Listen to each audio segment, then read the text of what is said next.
মা গেছে বেড়াতে। মা বাড়িতে না থাকলে দিনটি ঠিক আমার কেমনভাবে কাটে সেটাই আজকে তোমাদের সাথে আমি শেয়ার করব।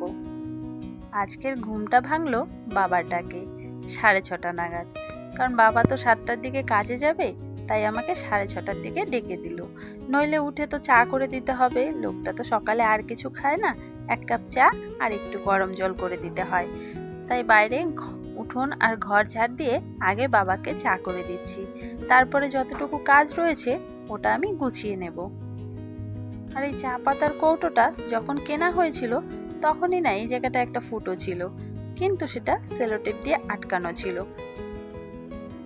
চলে গেছে বাবা কাজে, এখন আমি বাকি কাজগুলো একটু একটু করে করে নিই। রান্নাঘরের এই দরজাটার সঙ্গে আমি ঠিক পেরে উঠি না, জানো তো, এতটা ভারী, তারপরও করতে হয় মাঝে মধ্যে। বাসি ছাইটা তুলে নিই। রান্নাঘরটা কালকে রাতেই আমি লেপে রেখেছিলাম, কারণ আজকে শনিবার। শনিবার দিন তো আমাদের বাড়ি অনেক বছর থেকে নিরামিষ খাওয়া হয়, তো সেভাবে শনিবার দিন ঘরদোর একটু লেপা হয়। সবসময় যদিও পেরে উঠি না। 7:30 মতো বাজে এখন, এখনো দেখেছো কুয়াশা কিন্তু ছাড়ছে না। সূর্যি মামা যে কখন উঠবে সেটাই ভাবছি। চট করে বারান্দা আর ডোয়াগুলো আমি লেপে নিলাম। কাল রাতেই ভেবে রেখেছিলাম যে সকালে যদি সময় পাই তাহলে এই কাজটা আমি করব। আধ ঘন্টা লাগলো বটে সময়, কিন্তু বেশ ভালো লাগছে যে কাজগুলো তাড়াতাড়ি করে গুছিয়ে উঠতে পেরেছি। আর এই দিকটা তো কালকেই করে রেখেছিলাম, আজকে শুধু বড় ঘরের বারান্দাটাই লেপ।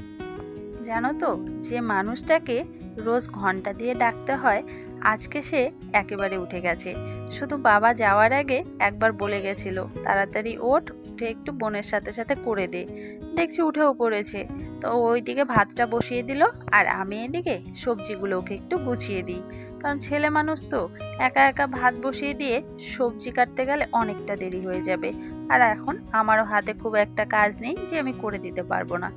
তাই আমি এদিকে সবজিগুলো একটু কেটে ধুয়ে দিই, আর ও ওইদিকে ঝটপট করে রান্নাটা করে নিই, কারণ 9টার মধ্যে ওকে আবার কাজে যেতে হবে। আলু ফুলকপি দিয়ে একটা তরকারি হবে, সেটা কেটে দিয়েছি। এবারে গাজর কাটছি, গাজর ভাজি হবে। গাজরটা কিন্তু একদম কুচিয়ে কাটছি, কারণ এরকমভাবে ভাজি করলে আমার বেশ ভালো লাগে।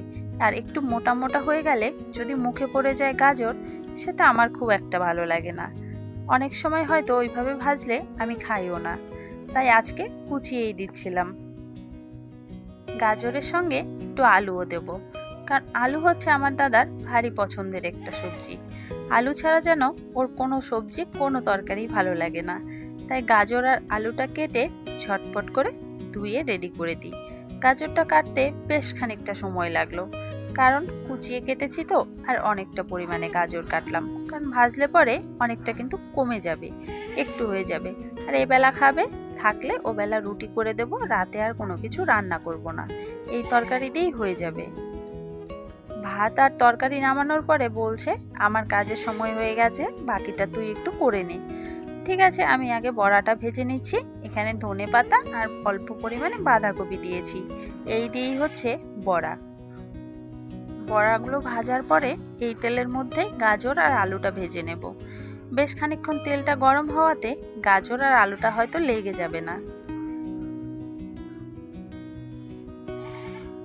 তোমাদের বলেছিলাম না যে বেশ খানিকক্ষণ তেল গরম হবে বলে লেগে যাবে না, সত্যি একদম লাগেনি।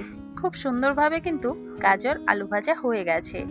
আর অনেক সময় কি হয়, কড়াইতে লেগে যায়, ওই সময় ভাজিটাও ঠিকঠাক মতো হয় না, আর অনেকটা বিরক্ত লাগে। ভাজি নামানোর পরে ছাগলের জন্য একটু খাবার জাল করে নিচ্ছি, এরপরে এতে জল গরম বসিয়ে দেব। ব্যাস, এদিকের কাজ কমপ্লিট। চলো রান্নাগুলো একবার তোমাদের দেখিয়ে দিই কেমন হয়েছে দেখতে।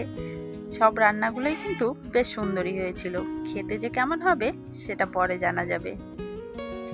স্নান করে পুজোটা একেবারে দিয়ে দিচ্ছি। পুজো দেওয়ার থাকলে আমার পুজো দেওয়ার আগে খাওয়া দাওয়া করতে একদম ভালো লাগে না, মনে হয় একদম ঠাকুরকে দিয়ে তারপরেই খাওয়া দাওয়াটাও করব।